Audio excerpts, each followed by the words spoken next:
There. There we go. There it is. There we go. Hi, I'm Melinda McKinsey. And I'm Tom Wise. And we're so excited to have you here today to unpack some shit at the end of Boom. 2020. What do we got? 2 shows to go? No, is this our last? No. Is it our last show? I think it must be of 2020 at least. Right? No, we can do one on the 30th, darling. Oh, okay. Woo! All right. One more and then Stand down. Everything changes in 2021, everybody. I asked that woman who I went to the winter solstice with last year. Remember that? And then the astrological person got up and gave an unbelievably bleak reading. Right. I remember. I texted her and said, "Hey, how's it looking?" No response. Oh, well, I'll tell you what I have heard, because I am friends with some people that do astrology and that are intuitives, and they said that 2021 is going to be a revolutionary world. There's going to be some clashes, but it's all going to end up for the betterment of humankind, and that there are going to be more women that are going to be making important choices. That's going to change the temperament of some of the things that we do in the world. So I'm excited about it. Yeah. Plus, my big birthday year in January, it's the big 6-0. Boom. I know. I've been looking forward to this. I have been counting down. I don't know why I'm so excited about being 60. For the last 3 years, I kept saying, I'm almost 60. I'm almost 60. I don't know why, but I'm very excited about it. It's crazy. It's like somebody was saying, you're like a kid. I'm 59 and a half. I'm 6.5 years old. I'm 6 3/4. Right? Where are we How going? many months is that? So 60. Yeah, I guess my next big number is 65. That I can get on the government dole. Yeah. Although my brother went on Social Security when he hit 63. Oh, that's too soon, man. Save it and get more if you think you're going to live longer. That's my money tip of the day. You're rolling the dice. It's madness. Yeah, no, you really are rolling the dice. I'm so curious though. So this is our first show after my first and your first pandemic Christmas, right? And so we got to the other side of it. How are you feeling about everything? I'm feeling fine. I was mostly safe. Okay. I was outside. When my relatives drove over from Orlando and visited my brother, who's 18 minutes away. So I went over there and I was, it's funny that my niece walks in. We're all outside, walks in wearing a mask. And she's like, "Are we doing the masks? What's going on? Masking or not masking?" It's like, It's interesting. That's how everybody is now. Are we doing this or are we not? I'm because I can go either way. Okay. So mostly I felt safe. I mean, I was wearing a mask inside, the only one wearing a mask inside. Okay. And then except for we sat down to eat and a mask. Yeah. It's crazy. It's an interesting time, right? I was talking to my niece about this, about how it causes uncomfortable conversations because none of us really know what's going on. I feel like everybody's trying to do their best, but because the whole world is so different, it's hard to change your mindset of what's acceptable and what's not right now. You know what I mean? Like, it's an uncomfortable conversation to go, "Hey, right. I need could you please put a mask on?" Like, everybody feels uncomfortable, which is a shame, because when we go back and read this 50 years from now, are we going to go, why are they uncomfortable about wearing a mask during a pandemic? Why is that a problem? Yeah, it's crazy. I'm surprised that my relatives aren't more mask aware, or more into the masking thing. It's crazy. Yeah. And everybody arrives to their spot in a different way. Yeah. Yeah. No, I have everybody across the board. I have, here I'm in New York, and I think because we got hit first, we're very kind of mask aware. And then I have family in the Midwest who are like, it doesn't exist. It's not real. I'm going to Florida for vacation. So I have crazy. It all across. Yeah. Yeah. I mean, but primarily we're all, liberals too. So there wasn't like a Confederate flag masking, Thank goodness. You're trying to control me. It was just like, nah, we're fine. All right. Yeah. Yeah, thank goodness. I've got them all. So what would you like to talk about? Do you have some super fun and sexy topics? I don't have anything fun at all to talk about. Tom. I mean, I've got topics. Okay. One is power and politics. The other is power of the camera. You're all about the power today. All right. We'll try to make that It sexy. is what it is. We'll try to make it sexy. I have tips and tricks for sleeping. I learned a lot because I am struggling with sleep during this time. So there were some interesting things that I learned along the way. I want to talk about what your idea is of a good day, pre-pandemic and post-pandemic.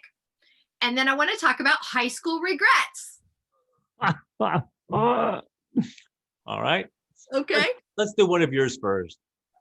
Oh, come on. We can make power sexy.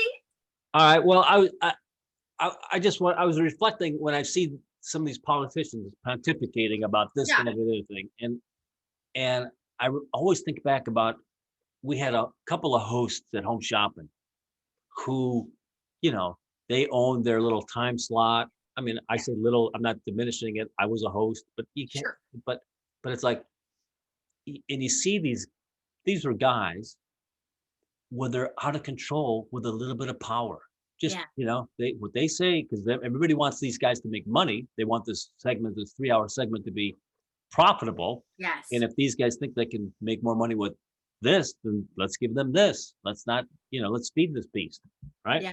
And so when, you get into that cycle of feeding the beast because the beast wants this, because the beast craps out gold dollars, Yeah. the beast starts getting a big head. Right. But I've had the experience of watching, men we're selling pottery, we're selling, exercise equipment. Right. Nobody's changing the world with what we're selling. That's right. And the amount of ego involved in this scenario is amazing. It's a man with just a little bit of power and pushing it to the brink, driving everybody crazy, Yeah. And then, could you imagine being one of 100 U.S. senators? You're in there for 6 years. No one's getting you out for nothing. Right. You think that whatever thing you say should be chiseled in granite as it comes out of your mouth. Yeah. Yeah, it's interesting because, I've been thinking, it's so funny that you talked about this because I've been thinking a lot lately about with these men in politics, how when they say something, they behave as if what they think should come across as good and right has more power than what the people are saying. And I'm pretty sure that they have to be voted in and that they're working for us. Yeah, well, that's the concept. That's the idea. But it's not. No. It's not happening that way. No, they realize, my God, this is a wonderful place to be. I can be here for 30 years. So what is the answer to that? I have found in my lifetime, a lot of people, when they get like that, until they get humbled, something bad happens in their life and then they have that turning point. What do you do when you have well, it's a shame that the founding fathers didn't dial in term limits in the beginning. You can do this twice. You can do this once, as a senator, because it becomes ridiculous, because then it just becomes a self-fulfilling itself, it's the beast that just wants to do 6 more years and then 6 more years. Then you get these 87-year-old guys telling you about how you're going to run your economy and how you're going to run your business and what you're going to do with your body. It's like, this is ridiculous. Yeah. And so how do you feel about the Supreme Court? Do you think that should be a lifetime position? Absolutely. Okay. If there's anything in this thing that should be a lifetime, because we just got saved. We just got dodged a huge bullet with the lifetime appointments. Because without the lifetime appointments, the people that I suspect that the judges that were, with our president, were put in by their president, would feel obligated to support his nonsense. So but because they're on for a lifetime, they don't have to worry about that. They don't have to worry about kowtowing to him or making him happy, or Has there ever been anybody on the Supreme Court that's been assassinated? It's a good question. Nothing comes to my mind. I'm gonna look that up. I think Are that you would be planning fascinating. something? No, I just think it would be fascinating because it is a powerful position and you would have to really be above the fray, right? Yeah. Yes. But yeah, I suppose what a diabolical thing that, you want the court to lean a certain way, so you kill one of the other guys. Wow. I mean, I think shit like that happens all the time in politics, don't you? People get murdered if someone's in their way and they just, no. I think that's a Dan Brown novel. No, you know what? I think it happened. What was less politician? You know, they got shot, got killed. That's the beauty in it, Tom. They kill them in such a way that you would never know. They have a heart attack or something. Really? I mean, I'll tell you what. Listen, this is not based on fact. This is just based on innuendo. Well, that's good as anything around here these days. It really is in today's world. It really is. Like, my opinion actually has substance. Well, as long as your feelings are yes, because I feel that way. I guess because of all the stuff I read about the Clintons and people that mysteriously died around them.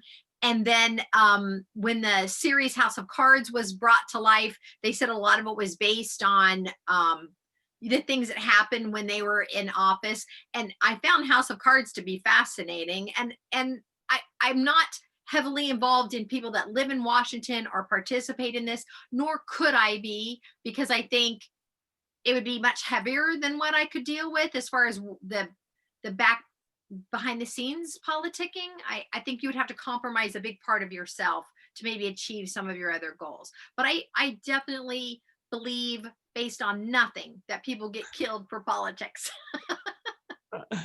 Let me say this about that. Perhaps there are dark people. There's no doubt about it. There are dark things that happen.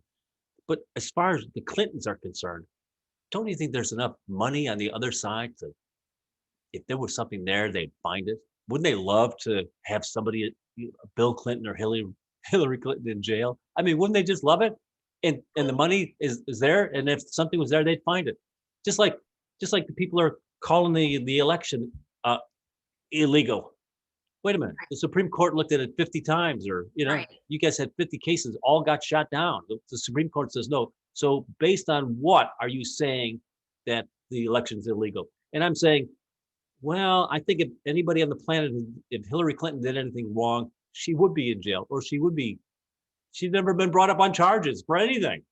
So what has she done? But yet, except for be the subject of a lot of conspiracy that nobody can seem to prove anything.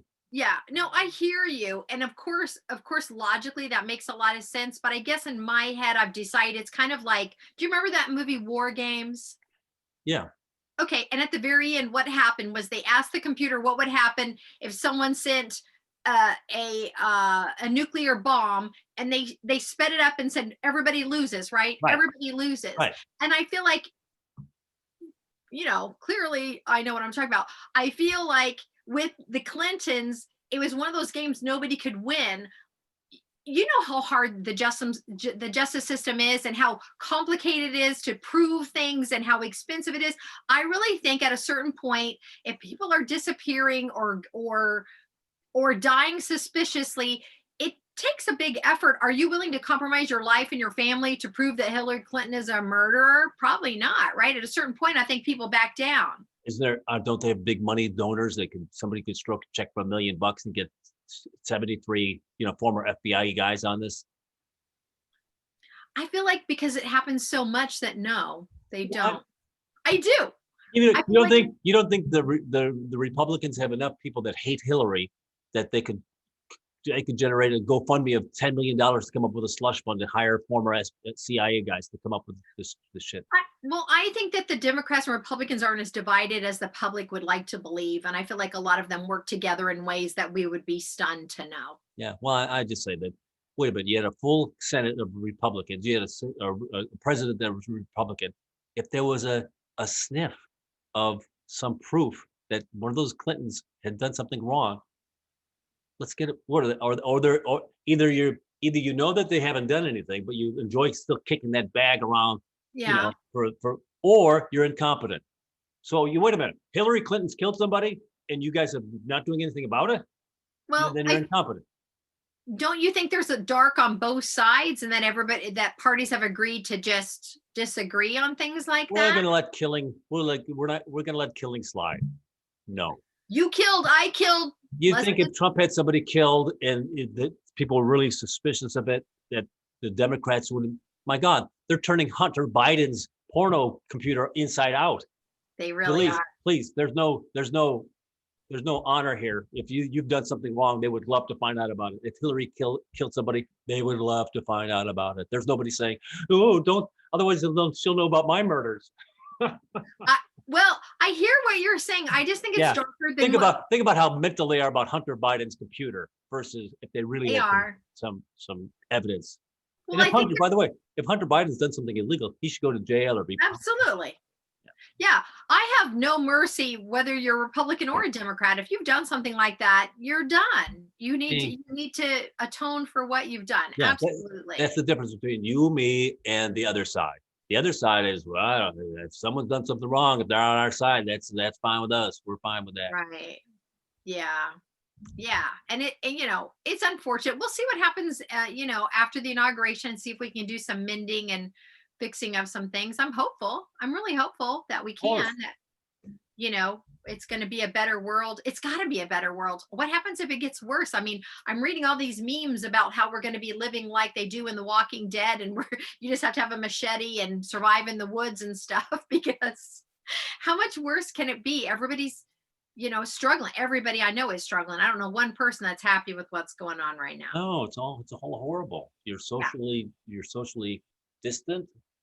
You know, I don't know why the economy is still moving. For what? Because I guess because you got to eat. I mean, can you imagine if you had to sell cars or, No. apparently the real estate is booming. I don't know how. I don't know how either, but real estate is booming. I guess people have had some money and they have a lot of time. Now there's some industries that are booming, like, Lowe's and Home Depot, and if you had the jobs in those areas, Yeah. I mean, Lowe's stock is going through the roof. Home Depot, Yeah. people are doing home improvements.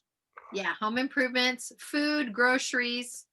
Yeah. Anybody that makes any kind of a sanitizer or a cleanser is a multimillionaire right now. Yeah, but if you were in the entertainment industry, or you were, making T-shirts at concerts, or you were a grip or something, all that stuff is shut down. It's got to represent 20% of the economy, doesn't it? Right.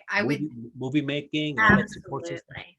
Absolutely. I don't know how people are. I don't know.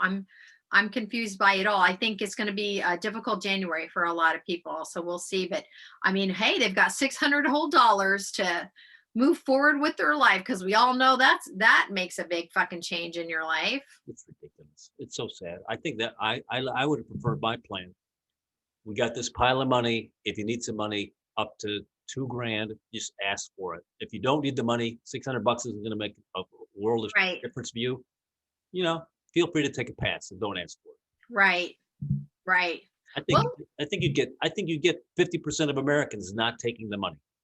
Yeah, I think you're right. Absolutely. Yeah, I think you're right. Well, we'll see what happens in the year. I haven't really heard what our new president is going to do as far as unemployment and those types of things, but I think that they're cognizant of it. So all right. So now we've dragged the podcast back down to the politics. My bad. How do we flip that and make it super sexy? I was thinking about this. I was thinking about power of the camera. Yes. I was like, isn't it amazing when if you're grumpy and then somebody puts a camera on you, you like force a smile, or, okay, well, everybody, we're going to smile, because you don't want that permanently archived of you with the sourpuss on your face.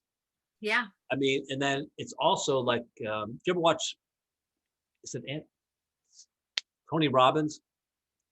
If you put your body in a certain position, you can then have that feeling of being, True. powerful or awake. Put a big smile on your face. Act as if, and then let your body lead your mind a little bit. Yeah, that's true. They say when you talk on the phone, always smile when you're talking, and it changes your tone. Yeah. And then if you're having a bad day, put a big smile on your face, and then how would you stand if you were having a great day? Where would your shoulders be? How would your voice be? How would you, if you met somebody important, if you are somebody important, blah, blah, blah, Yeah. blah. But I also thought how weird it is, particularly on Facebook. I guess that this is my thing, how, women in the selfies, like this camera, and then people like, they'll do things on the camera. Like if I go to a restaurant, women aren't leaning in and unbuttoning their blouses and, putting on a show, but they'll put on a show for a camera for somebody that you don't even know who the hell's gonna be watching that. And they're posting That is these true. videos like this. It's That like, is true. it is, That's very true. Well, now that we all have cameras on our cell phones, it's really changed our way of living, hasn't it? Because people that would have never taken photos before are suddenly taking pictures of their meals and sharing it with their friends, and right? yeah. But I always thought I was odd, women posting particularly, sexy type of videos. And if you walked into that situation, you walked into a restaurant and you were eyeballing them do that, they'd look at you like you were nuts. That is very true. I've never thought of it that way before, because there is a lot of there's a lot of new models on Instagram because they have cameras and stuff, and good for them. Call yourself whatever you want, honey. I don't care. If you want to call yourself a model, then you're a model. It's fine. But when you're being provocative like that, it does change the tone. So if you're being provocative, then you can't be all upset if people are going to be sexually attracted to you because you're being Right, provocative. right, right. Or, and then you can't post that stuff and then be upset when people are, objectifying you. Yes. Have you seen those posts? There's a woman that we both know posts very sexy pictures, and it'll be very like, you'll see the cleavage and she'll lean in and then it'll have like a Bible verse on the bottom, and I'm like, I'm feeling conflicted about what's the point and that could be my prejudice, I don't know, but I've never really fully understood where she would post a bikini picture and tell everybody, to be their best self for the day and be kind to others. Yeah, yeah. I mean, may I continue on with the being cranky? A hot 35-year-old, telling, hey, hard work will get you to the top. I said, well, that's true, but it doesn't hurt to be a 35-year-old hot woman either. That's right, it does not hurt. I'd have a hard time taking a lot of serious business advice. Maybe that's my prejudice, but Maybe. maybe your route's been a little bit easier. I don't know. But that is interesting though, how we're definitely judging people on a regular basis, right? When we see them. What are you laughing about? I'm laughing at me being stupid. Well, when we see another person, and let's say they are very attractive, don't you feel like we're more open to listening to them and learning stuff from them because they're just physically attractive before we decide if they're Yeah, valuable? well, people enjoy beauty and people want to listen to, beautiful people. Yeah. Yeah. I mean, I fully appreciate that. I mean, Right. heck yeah. But as far as like the phones and the power of the camera, that's something I guess I haven't really thought a lot about. I think it's very true, right? Because we have our phones with us all the time. So we know it's normal now. When you go somewhere, someone brings out their phone and starts taking pictures. It's normal. We don't ever say, no, stop it. Remember in the old days when you had a camera, people go, hold on a second, I'm not ready. And now people pop up and pose and they smile and they know their angles. They know how to hold a light. Everybody's a professional photographer now. Right. Yeah. So I don't know if that's good or bad. I've always loved taking pictures. I carried a camera around before it was on the phone. So I love having a camera, and I love that people are marking moments in their lives. Like that's why I like Facebook so much. As much as it can drive you crazy, I love watching people's children grow or seeing families with their pets. Like I love that stuff. And Yeah. Facebook has really filled that in the world where you can really watch other people connect even though you live very far away. And especially now, can you imagine if we didn't have social media right now? What would our world be like? It'd be crazy. Could you imagine this world without any type of, TV or radio, that the pandemic comes like, like Europe and with the plague? It's like, people are dropping dead. Huh, I wonder why that is. that's crazy. I don't know. If I didn't have all my streaming to watch, I guess my only choice would be to be fit and to be exercising. I mean, if you were going to have a pandemic, this is the way to have it. You got zillions of hours with Netflix and Amazon and the ability to talk to loved ones over the phone or over the internet, Yes. still the ability to work without having to physically be there. I mean, if you're going to have a pandemic, this is a scenario that, this kind of softens the landing. Right. Even 30 years ago, Yes. Yes. you had three networks and, no cell phones. And Yeah. whatever. No, you're absolutely right. Because we talked about this earlier. 50 years from now, when we look back at the pandemic, what are people going to say about how we behaved, or what we did to survive this time? And I don't think, the way, at least that's my opinion right now, I don't think we're going to be looked back very favorably as a human race on how we've Yeah, been responding. bad plan. So maybe let's see what happens. We've all got it stuck in our head that once we get rid of 2020, things are better. It's just our way of thinking, right? This new year, new start, new everything. So you know what? If everybody collectively is thinking that, let's see if we can Let's make see it. what happens. But the prediction is January is going to have a higher death total than December, which is No. already the highest of ever. I know. I hate to see it. The month of January is tough for a lot of people. That is the highest incidence of suicide, is January, because there are really no major holidays. It's typically cold weather. People are usually poor because the holidays are over and they've overspent, their money and stuff. But now we have the added pressure of the drama from the presidency and the pandemic. So everybody I know is saying it's going to be a dark January. So that's fun. There you go. So that's fun. All right. So I want to talk about, tell me, are you struggling with sleep? Are you doing okay with your sleep during this time? How are you doing? I'm finding that I usually sleep a solid 6 hours, get up, check email, and then go back to bed for another hour or two. Oh, how nice. That's very nice. That second sleep is so delightful. That is nice. And then do you set an alarm for the second sleep, or you just know you'll sleep a little bit? Yeah, I sleep I sleep for a couple hours. Usually I get up around 8:30. Oh, that's nice. I've been trying to go to bed earlier. I've been finding those hours between 10 and 1 for just a bunch of TV watching. Let's try to get to bed around 11 and get up at 6 or 7 or something. But how do you make yourself sleep at 11 if you're used to staying up late? What do you do?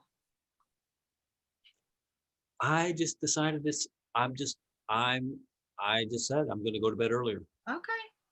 All right. I'm a late night person like you are, and I'm really bad with, if I have a job and I have a schedule, I'm great. But if I'm left to my own devices, I'll stay up till 3 o'clock in the morning. I'll Yeah. eat food at 1 a.m. because there's no one saying I can't. So I've been really struggling with sleep because I've had several days in a row with no schedule, right? No work, no reason Right. to have to get up. So I started researching, and a lot of it's basic stuff, but some of it is really stuff we just need to be reminded of. Like, here's something I'm sure you know of, but it's still a good reminder.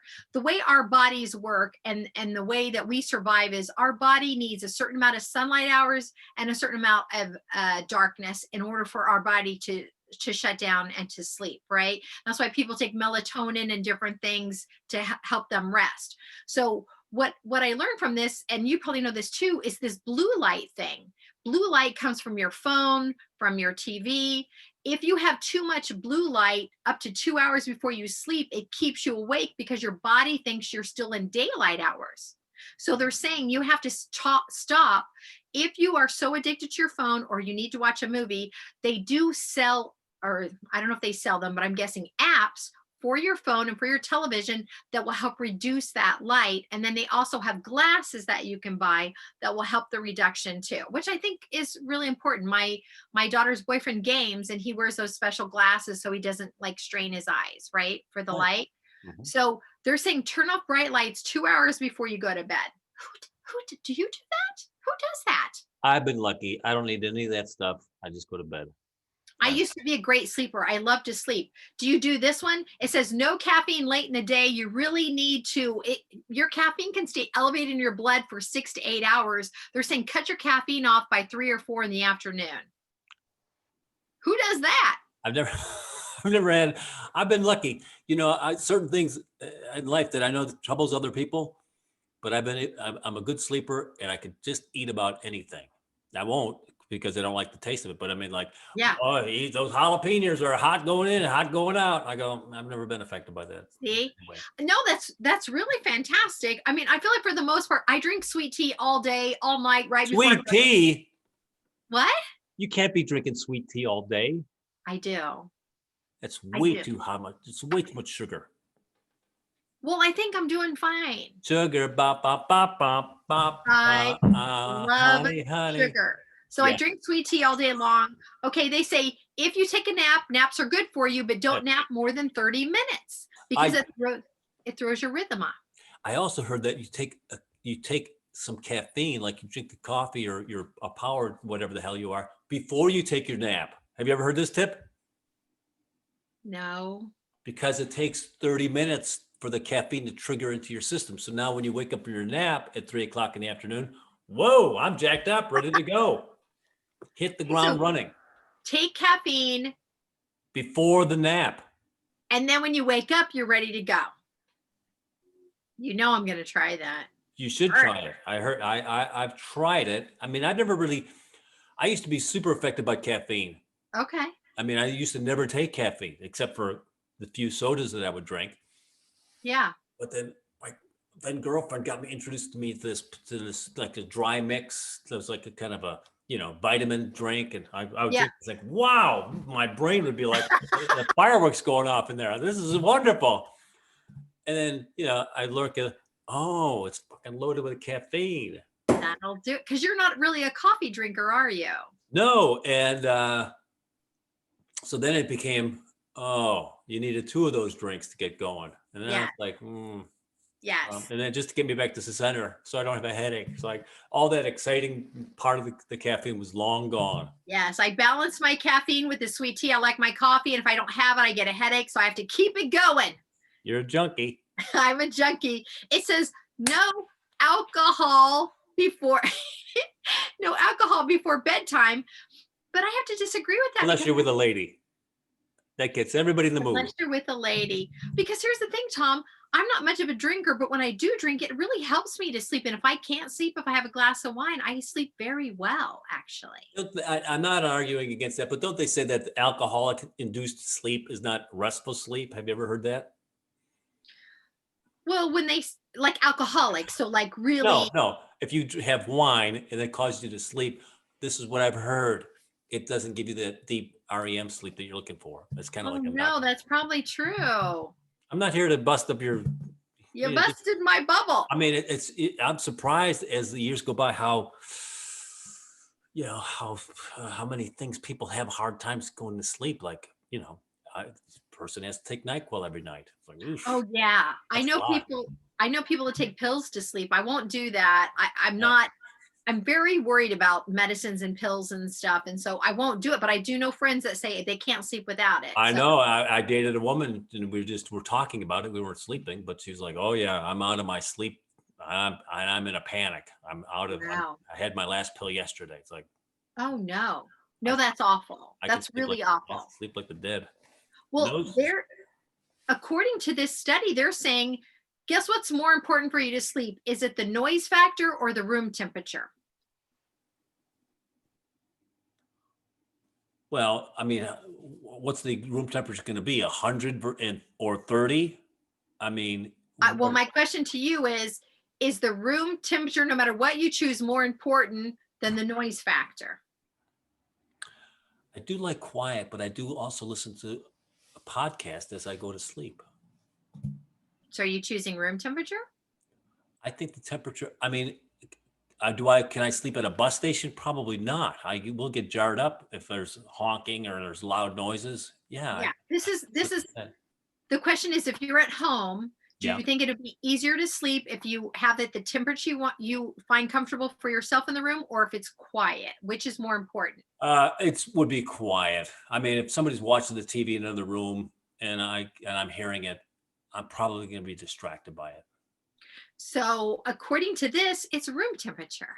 That if you keep the room cooler, your body will actually relax more. They say 70 is about the right temperature. If you have a cooler temperature, if it's too hot, your body will not relax into sleep. And that while noise components are important, your body will learn to block them out because it really needs the cooling temperatures to rest and relax. Do you remember when we were doing What a Show and I was talking a lot about sleep and dreams?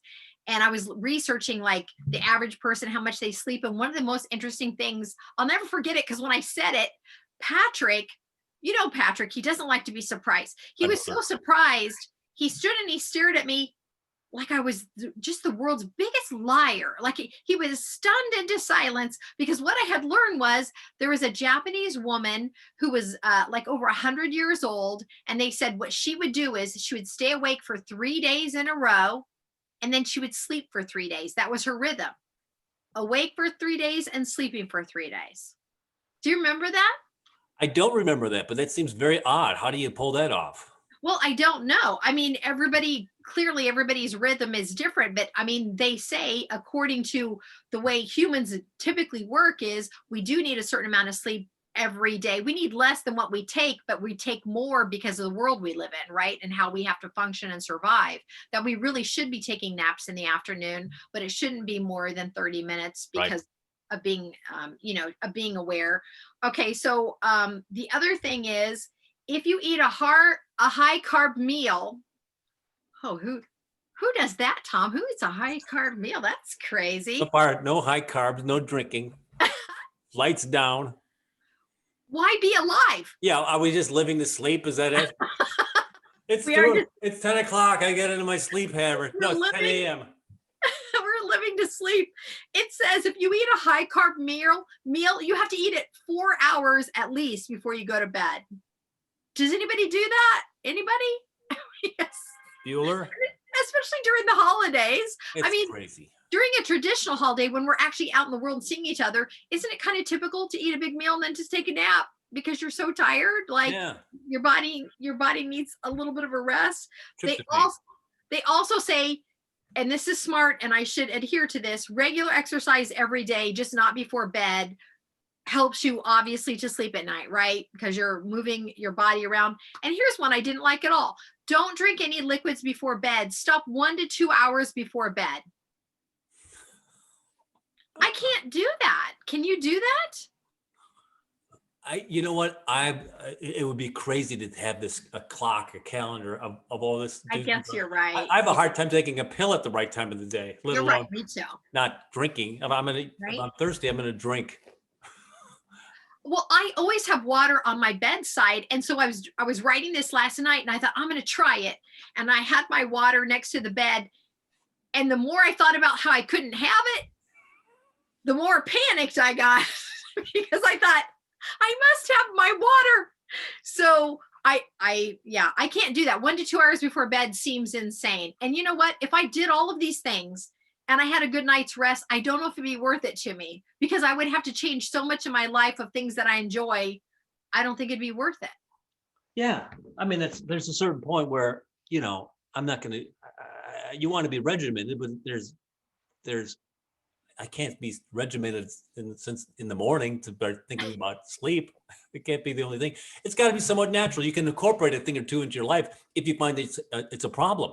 If you're having trouble sleeping, yes, maybe you need to go through this checklist. But if you're not Right. having troubles, then please don't add ticks to your system.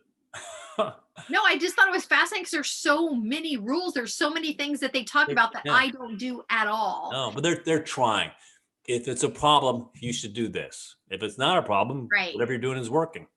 I do this. Do you ever do those calming apps? I don't do the speaking ones, but I'll do like the meditation app or something that just plays soft music or rain in the back. I'll do that. Some people like that. I mean, I've had that, and that's not a bad thing. I find that what works for me is I put on a podcast that's not very engrossing. Like I'll listen to a sports podcast. Yeah. These guys are going to drone on and on and on about LeBron James or whatever. Yeah. And I enjoy this guy, but I listen for 3 minutes and I'm out. I set the timer for 30 minutes. Boom, I'm out. Yeah, I'll do that. This is probably really bad, but I'll take my laptop and I'll put a comedy on that I don't really care about, but it's just comforting enough. When I start to fall asleep, then I can just turn it off and, So there's the move. Can you turn it off before you fall asleep? Not always. Sometimes I wake up and it's still wide open and the movie's done.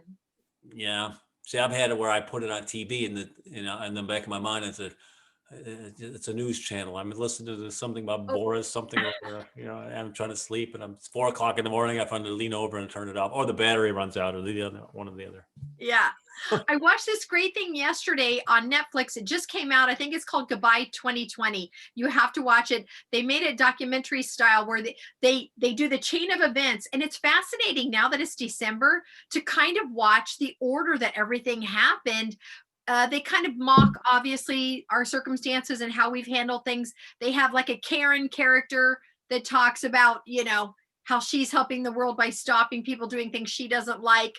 And it's actually funny, but also very informative. I recommend it for anybody that Netflix, has. what it's called? I think it's called Goodbye 2020. It just came out. It's from the I believe it's from the directors of Black Mirror. Do you ever watch Black Mirror? I have. Yeah.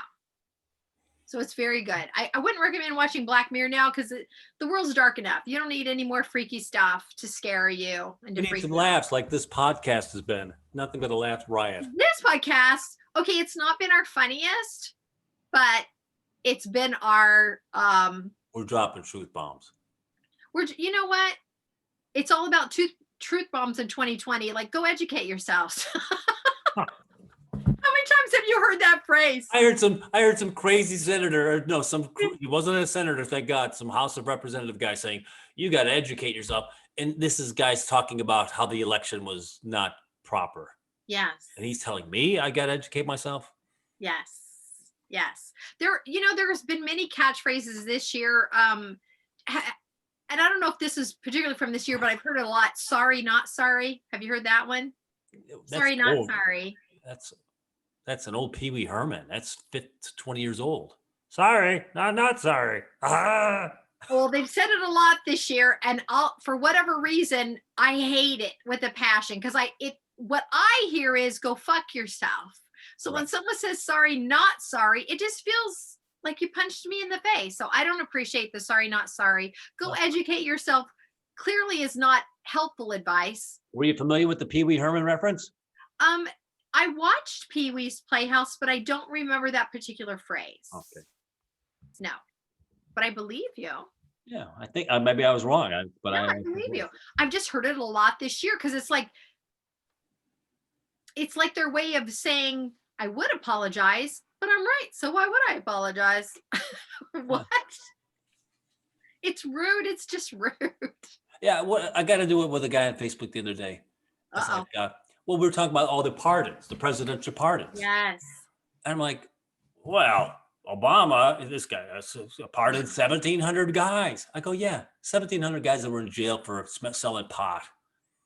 Obama did not pardon not one guy that was looking to testify against him.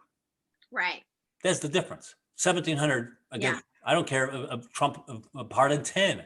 Right. But if 3 of those guys were scheduled to testify them, or he gave them a high sign, said, just let's cool your jets, we'll get you out at the end. It's like, and these guys had no problems with that. I don't care. No. See, the trouble is, if you can't reverse that scenario in your own mind and have the exact same reaction, then you're a hypocrite. Right. You reverse that, and Obama is eyeballing, winking the 3 guys that were going to testify them against. Oh yeah, I'm not buying that with Obama either. I'm not buying it with whoever's doing it. But if you're upset because if you're cool with Trump doing it, but you're not cool with Obama doing it, then you're a hypocrite. There's all absolutely. You gotta try that suit out for both people. Yeah. And I don't understand why they can't. It's such a minute little thought experiment. Okay, replace this guy's name with this guy's name. Do you feel the same way about it? Oh no, you're all criminal. You're a hypocrite. Yeah. It's easy. It's very, very easy. Yeah. No, there's been a lot of hypocrisy this past year. I've heard the arguments and I've seen the fighting, and it doesn't really hold up. But the problem is with someone like that has that attitude, there's really no debate. They're not willing to debate. If you can't flip the names and have the same situation, same feeling, just like all these senators, Ted Cruz and these guys talk about this, that, and other thing. If you couldn't flip it, then you're just full of shit. Yeah, no, absolutely. You know what? Have you been keeping up with the executions that the United States has partaken in recently? No, I heard about something that Trump did not, they executed some guys. They I don't know. We have executed more people in the last calendar year than we have in the last 50 years. Oh, Lord. Now, I thought that the Republican Party was pro-life, so I'm a little conflicted with where do they draw the line at pro-life? Wow, you sound a little sarcastic, a little cynical. Yes. So more executions in 1 year than we have as a United States in the last 50 years. What's the reason for that? What's the need for that? Right. So I have an issue with that. And if Obama had done it, I would have an issue with Obama too. That's the same way. I don't know. I don't know what the answer is. It's on the surface, it seems like it's a situation, but on the other way, it looks like, I mean, are you for keeping murderers alive for 18 years? Somebody that killed your grandmother and then killed the neighbor's kid at the same time. I'm sure people don't get executed for nothing. Right. Well, I think I've discussed this before, but remember, my biological father was shot and killed. He was murdered. And the guy that was in prison, because as a family member, they asked us if we wanted the death penalty. It's the first time in my life I had to face that as a reality. I'd always been pro death penalty because I thought the same thing. You know what? An eye for an eye. If you kill somebody, you die. But then when I had to be culpable in the murder of someone else, I decided no, because even though this man took my father's life, if I were to say, yes, kill him, then I have a hand in someone else's murder and I'm not really interested in that. So, yes, I'm against capital punishment. I'm against murdering people on purpose. I'm the same way. So, yeah. Hey, the laughs continue here at the podcast. Okay, you know what? Let's turn it around. Let's talk about our high school regrets. Doesn't that sound like we got fun? a few more minutes, baby. Then I gotta go.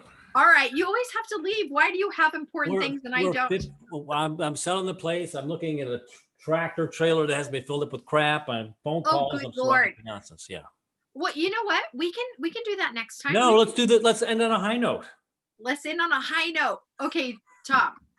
What year did you graduate high school? 1976. The bicentennial year. That was very, very happening. Benjamin Franklin, he did he spoke at the graduation. Really? Furthermore, a borrower or a blender never be. For people that weren't fortunate enough to be in high school during the bicentennial, it was quite exciting. The fashion was fantastic. Everything was an American flag. I remember my favorite clogs. You remember clogs? Clogs were very important in the 70s. My favorite clogs were red, white, and blue, and I wore them with everything. I just thought it was just the hottest article I had ever owned. Think about that. That's 45 years ago. Yeah. Wow. I graduated in 1979. So the bicentennial year. So when you were in school and you graduated, now that you've had time to look back on your high school years, right? Is there anything about any choices, big or small, that you would have liked to have maybe tweaked a little bit or maybe handled something a little bit differently? Yeah, it's funny. I probably would have chosen a different sport. It's odd. I'm torn because my best friend in high school was Ron Kaplick, and Ron and I were on the cross country team for 4 years, and I was the best man at his wedding. Okay. And so we had, we were friends for 40 years. Yeah. Whatever. So, but had I to do things differently, I wouldn't have been on the cross country team because I didn't really like running. Oh. I liked my brother who was in the cross country team, and I joined cross country because of him. I would have much preferred to go off for the golf team or perhaps the tennis team. Aww. or done a few more plays. Oh, I would have much preferred to do that. Yes. Instead, that's interesting. It was endless running. Even though I had some great experiences with the friends and one red letter day in particular, but and I was on the track team and I did well with that, and I had one red letter day with the track team as well. Right. but I think I would have been much happier on the golf team Ah, or, doing other activities. So I would have adjusted my activities, besides the obvious things of trying a little harder in school. But yes. yeah, I would have adjusted my activities. I love that, because it is your world, right? Your activities in school are your world. You know, That's who your friends are. That's how you're affiliated and associated. I know I always admired the guys that ran long distance, but I must say, unfortunately, even though some of those guys were very hot, they weren't as popular as the football players because football just had that air about it, right? And the basketball players when it was basketball season. Um, for me personally, I was involved in a lot in school. I'm surprised But you don't want to hear about my red letter days.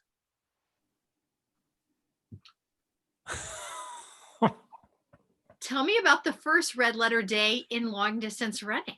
I was a sophomore maybe a sophomore, could have been a junior, certainly wasn't a senior.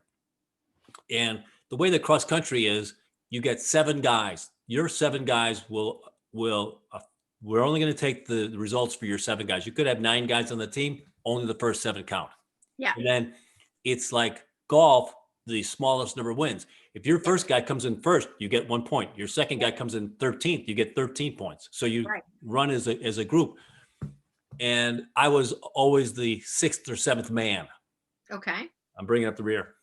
But they had an unusual, and so you would find yourself, I'm at the end of the pack. I'm in the 7th. I'm the 7th man on the team, so I'm about the 7th talented. So I'm running in the back with everybody else, and I'm going to finish. So they had an unusual race one year where it was called the 7th man race or one. So the only people, they would send them off in herds. The only people that were in that first pack were only your number ones. Okay. We're just going to run the number ones together. So they're going to just run with each other. 2, 3, 4, 5, 6, 7. And I was down to number 7. Now, up to this point, these were all 3-mile races. And my times were somewhere around 18 and a half, 19 minutes, somewhere in that area. So not a bad pace. I mean, 3 7-minute miles is 21 minutes. Yeah. 3, 6.5-minute miles were somewhere around, again, 19, 18 and 1. Sure. Anyway, in this particular race, I finished at 17:30, which means I put together 3 sub 6-minute miles. How did you do that? Do you know what was the difference between your other races? Well, it was interesting in the fact that I decided, the, in running, you've got to decide whether you're willing to go into the pain zone or not. You get to a Yes. point where everything's hurting. Do I slow down? Do I Yeah. go forward? So that particular day, because I guess it was a 7th man thing in my mind, Yeah. like I was one of the first guys in this group, and it was a big meet. I mean, it was like Yeah. 12 high schools, Yeah. but it was interesting. So that was a great, and by far the fastest time I ever run. And after that was all, I never got below, 18 minutes again Okay. after that day. And you But had then, another red letter day. yes, I did. We had a track meet, and I set the high school record for triple jump, Yeah, you did. 39, 11 and a half inches.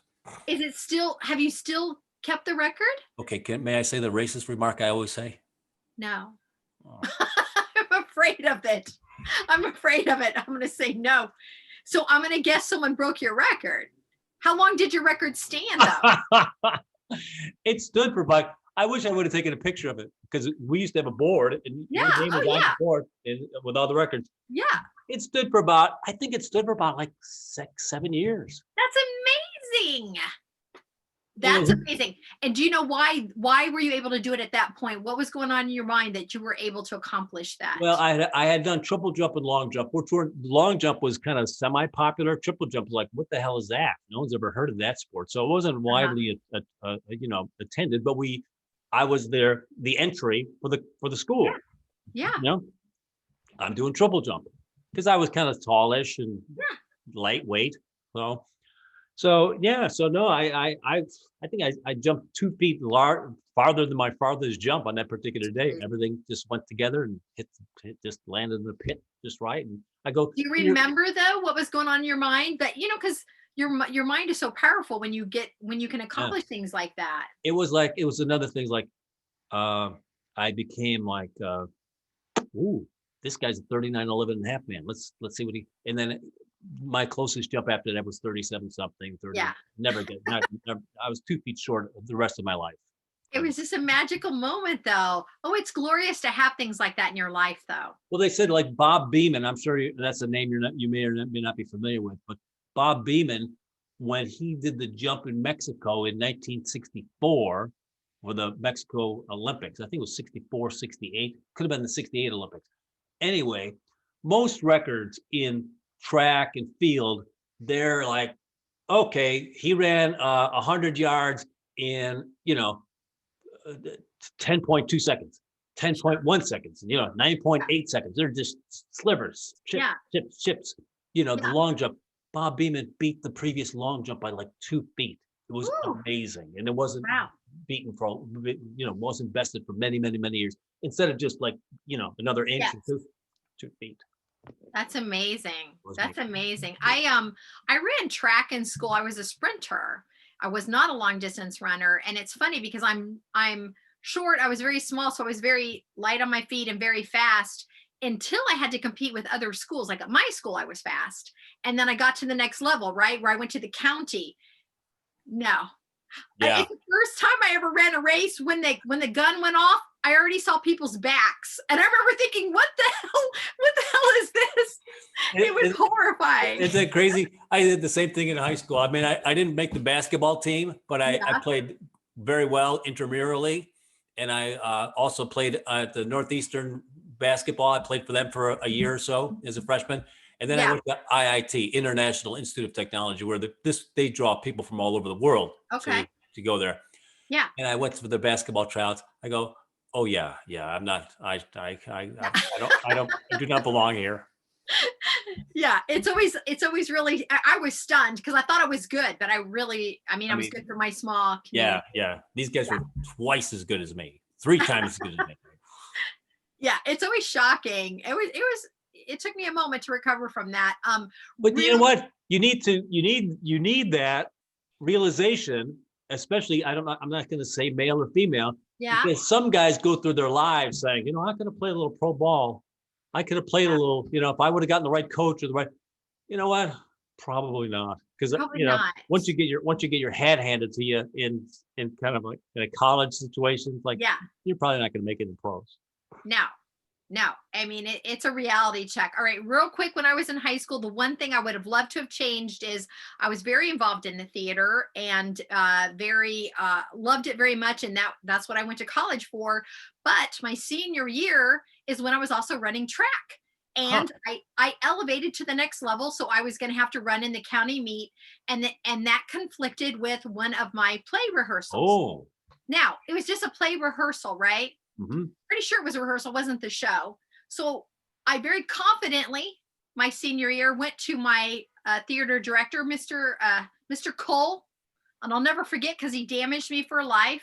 And I said, "Hey, Mr. Cole, here's the circumstances." And he said, "Well, you obviously aren't going to run in the county because you're going to miss your drama rehearsal."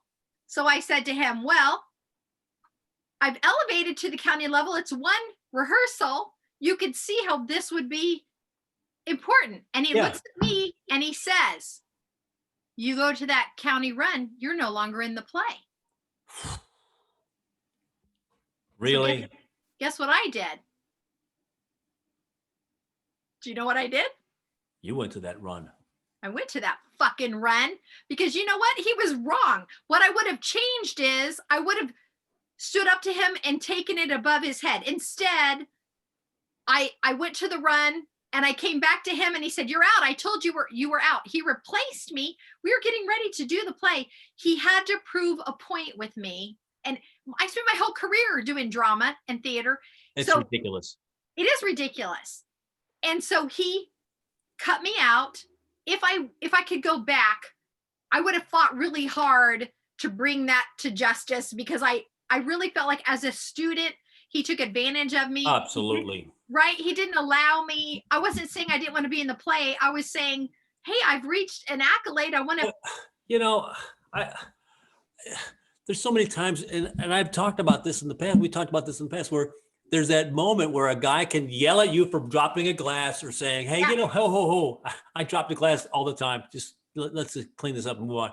Yeah. And it's those moments where people are either benevolent or malevolent that really make a difference in our lives. He probably didn't even think anything of it. He probably never thought about it again after he screwed up you. Well, he actually held a grudge about it. He was so mad at me that at the end of our senior year he was the drama teacher. So I still had to take his drama class. No kidding. Pardon the pun. Oh, so here's what happened in drama class. He actually punished me. So at the end of the year, we do funny, most likely to, right? We do funny things. Yeah. So he actually did something to shame and embarrass me. Everybody got very funny things. Yeah. Okay. Everybody knew my family didn't have money. We didn't go to Florida in the summer like all the wealthy families did because we didn't have money. So my senior year, I used a sun lamp and some, tanning stuff, and everybody knew it. I wasn't saying, "Hey, I went to Florida." I was like, "Hey, I use a sun lamp. Here's what I did." So as he gave out awards that he created for all the students, it was like likely to go to Hollywood. This, guess what my award was? Skin cancer award. Very close. Most likely to have an orange tan. Wow. What a bitter. And here's the irony. He was a public speaker and a Bible studies teacher. And when he passed away a couple of years ago, and I read everybody writing what a great man he was, I was like, "See you later, Mr. Cole, motherfucker." I was a young girl that you could have crushed my spirit and made me never want to be involved in drama again. You had the opportunity to lift me up and say, "Congratulations, you're going to miss one practice, work hard." He knew who I was. His last name is Bitterman. Seriously. Cole I Bitterman. never forgave him because it's not like we got over it and we had to talk about it. And he said, "Look, it's really important. You need to be here." It was like he said, "You do this or you're out." And then he punished me with the senior. And here's the thing that really, when he gave me that award, people didn't laugh. They were, It was very uncomfortable. Like, "Whoa, Vern, what's going on here?" So, right. F you, Mr. Cole. No kidding. Yeah. So we're going to end on that happy note. This was fun, Tom. This was really fun. F you, Mr. Cole. I think we've got the top of it. I think we've got the title of our episode. Right? So again, right. I'm Melinda McKinsey. I'm Tom Wise, and F you, Mr. Cole. And F you, Mr. Cole. And thank you for unpacking some shit. You may not have enjoyed this one as much as you've enjoyed the others. I didn't enjoy it. But you know what? We're here. We're trying for you. If there's topics you want to hear, please let us know. We're still going to be here, whether you enjoy us or not. We need a guest. We'll have Helen Keeney come back. Ooh, yeah. And Jamie. I want Jamie to come back. Redhead Jamie, talk about her cookie business. Let's do it. All right. Thanks for shopping. And that's another one in the can.